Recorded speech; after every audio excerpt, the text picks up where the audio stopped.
Postoje igrači koji menjaju igru. Onaj tip igrača zbog kojih deca izađu na teren i pokušavaju da kopiraju svaki njihov pokret. A onda postoje igrači koji menjaju samu definiciju onoga što košarka uopšte jeste. Igrači koji nateraju nas, fanove, ali i skaute i trenere koji su u ovom sportu po 50 godina, da sednemo i kažemo: čekaj bre, da li je ovo uopšte dozvoljeno po zakonima fizike? Danas ne pričamo o još jednoj zvezdi, ne pričamo o nekom ko će možda biti u All-Star razgovoru. Danas pričamo o anomaliji, o biću koje izgleda kao da je stiglo iz laboratorije negde u dubokom svemiru sa jednim jedinim zadatkom. Pitate se kako 22-godišnjak koji je tek par sezona u ligi može uopšte da stane u istu rečenicu sa Michael Jordan, LeBron James ili Kobe. Pitate se da li sam poludeo što ovo uopšte izgovaram dok pijem ovaj čaj u 3 ujutru. Možda i jesam, ali brojevi ne lažu, oči ne lažu. I ono što Victor Wembanyama radi upravo sada, pred našim očima, jeste početak najveće dominacije u istoriji košarke. Spremite se, jer ovo nije samo analiza. Ovo je dokaz da prisustvujemo rađenju najvećeg koji je ikada dotakao loptu. Ko je on zapravo? Mislim, stvarno, šta je to što mi gledamo svako veče? Čovek ima 224 cm. Raspon ruku mu je 244 cm. To je 8 stopa, ljudi moji. Zamislite to. To nije raspon ruku, to je raspon krila manjeg aviona.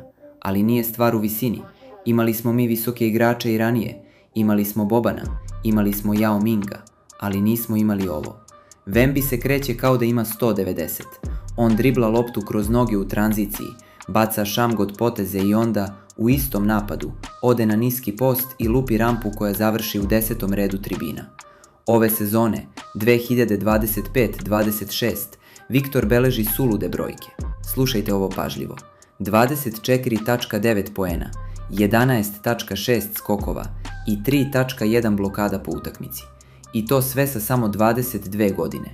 Pa on se još uvek fizički razvija, on još uvek uči gde se nalazi koji grad u Americi, a već teroriše ligu. Ako ti se sviđa ovakav sadržaj, ostavi like i pretplati se. Za tebe je besplatno, a meni znači mnogo. Ajde nazad. Sećate se one utakmice protiv Golden State-a pre par nedelja? Onih 41 poen i 18 skokova. Gledao sam to i nisam verovao.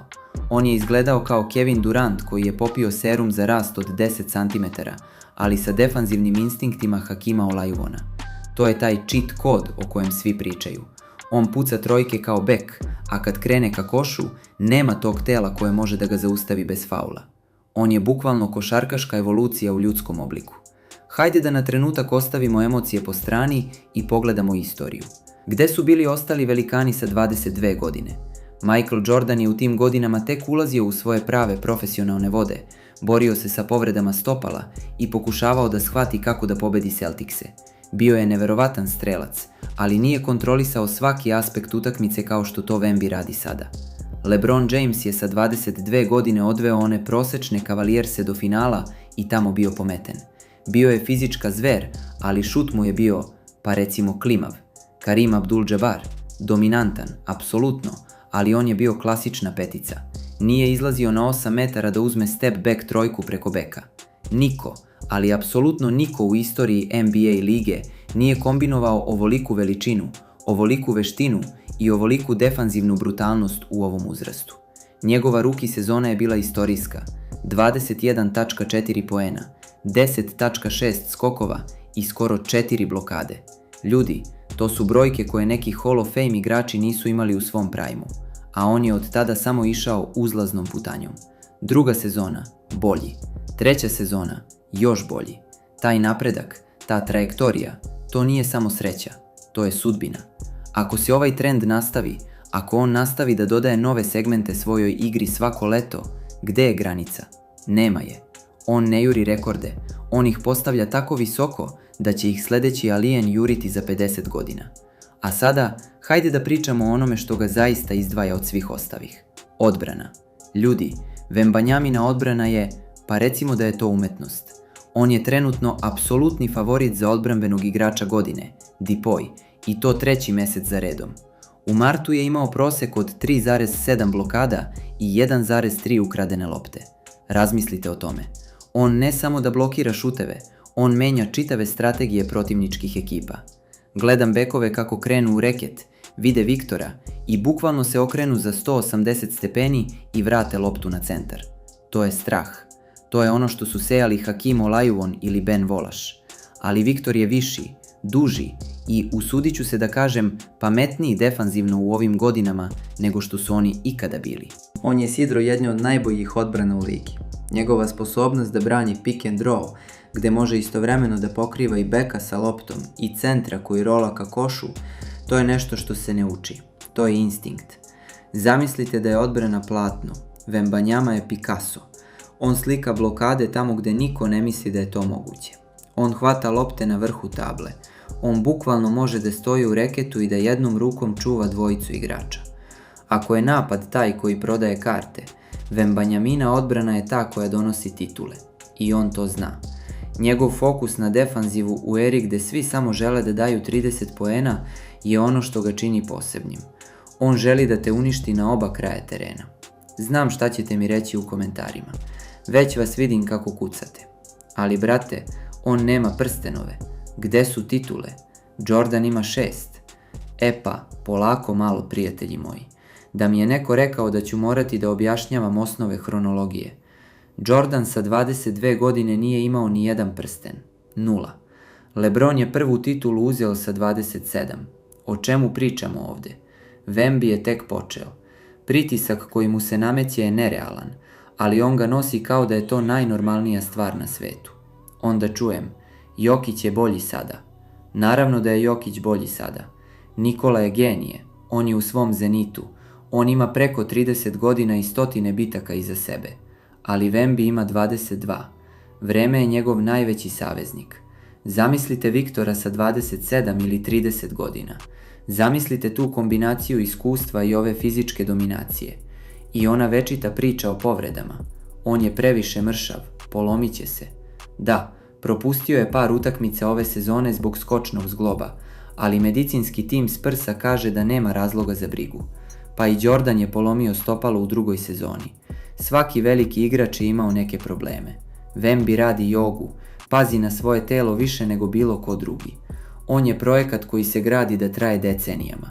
Ne klabite se protiv njega samo zato što se plašite da će srušiti vaše idole. A kakva mu je tek putanja ka vrhu. San Antonio Spursi su uradili maestralan posao. Nisu žurili, gradili su pametno. Dovođenje De'Aaron Foxa sredinom ove sezone je bio potez decenije.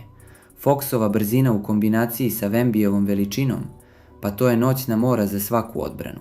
A Stephon Castle, dečko je povezao 2 titule za rukija godine, Rookie of the Year. On je savršen šraf u ovoj mašini. Ova ekipa raste zajedno sa Viktorom. Zamislite sad pik Wembanyamu, recimo tamo 2030. godine. Ima od 26 do 27 godina. Telo mu je na vrhuncu. Oko njega su iskusni Fox i Castle, a on je već pokupio par MVP nagrada i 3-4 DPOY trofeja. Titule su u tom scenariju neminovnost. Više titula. On ne juri jedan prsten, on juri dinastiju.